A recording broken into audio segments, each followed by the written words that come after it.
नमस्कार, आपण पाहता न्यूजरूम बुलेटिन. मी ज्ञानदा कदम आणि बुलेटिनच्या सुरुवातीला बातमी मुंबईमधल्या मोठ्या ट्रॅफिक जॅमची आहे. जे फ्लायओव्हर पूर्णतः जाम झालेला आहे, कारण संगणक परिचालकांनी अचानकपणे आपल्या काही विविध मागण्यांसाठी आंदोलन पुकारलेलं आहे. त्यामुळे दक्षिण मुंबईचा परिसर मोठ्या प्रमाणात वाहतूक कोंडी तिथे पाहायला मिळते.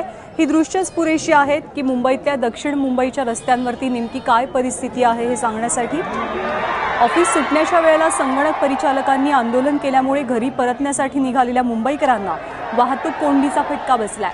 महाराष्ट्रातील वेगवेगळ्या जिल्ह्यात कंत्राटी पद्धतीनं काम करणाऱ्या संगणक परिचालकांचं वेतन गेल्या काही महिन्यांपासून थकीत आहे. यापूर्वी सुद्धा त्यांना अधिवेशन काळामध्ये त्यांनी आंदोलन केलं, पण त्यांच्या मागण्या काही मान्य झाल्या नाहीत.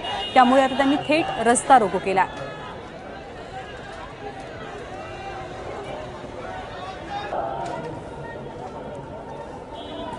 ऐन संध्याकाळी गर्दीच्या वेळेस आपल्याला सगळ्यात जास्त गर्दी जिथे असते त्या सीएसटी सारख्या ठिकाणी प्रचंड ट्रॅफिक जाम बघायला मिळतो आहे. याचं कारण आहे हा जो समोरचा मोर्चा आहे, महाराष्ट्र राज्य संगणक परिचालक असलेल्या संघटनांचा हा मोर्चा आहे. हजारोंच्या संख्येने त्यांचे कार्यकर्ते इथे आलेले आहेत आणि यांनी जर आपण दूरवर एक नजर टाकली तर लक्षात येते की संपूर्णतः जे ब्रिज हा त्याच्यामुळे बंद पडलेला आहे.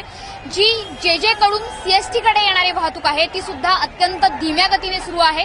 इथे प्रचंड वाहतुकीची कोंडी तर आपल्याला बघायला मिळतेच, मात्र आता सीएसटीहून ज्यांना घरी परतायचं आहे संध्याकाळच्या वेळेला त्यांना देखील या वाहतूक कोंडीचा मोठा फटका बसतोय. या संघटनांची एकच मागणी आहे की शासकीय सेवेत त्यांना कायमस्वरूपी रुजू करून घेण्यात यावं आणि त्यासोबतच मानधनासंबंधित सुद्धा त्यांच्या काही मागण्या आहेत.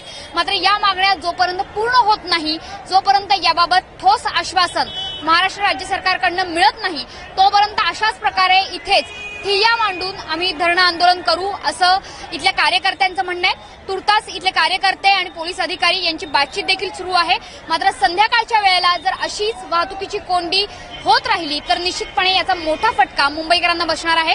मुंबईकरांसाठी आधीच मुंबईतली संध्याकाळची गर्दी ही काही कमी नसते, त्याच्यामुळे निश्चितपणे अशा प्रकारचे मोर्चे हे मुंबईकरांच्या वाहतुकीला अडथळे ठरणारेच असणार यात शंका नाही. कॅमेरामन अरविंद वार्गेसह मनशी पाठक, एबीपी माझा, मुंबई.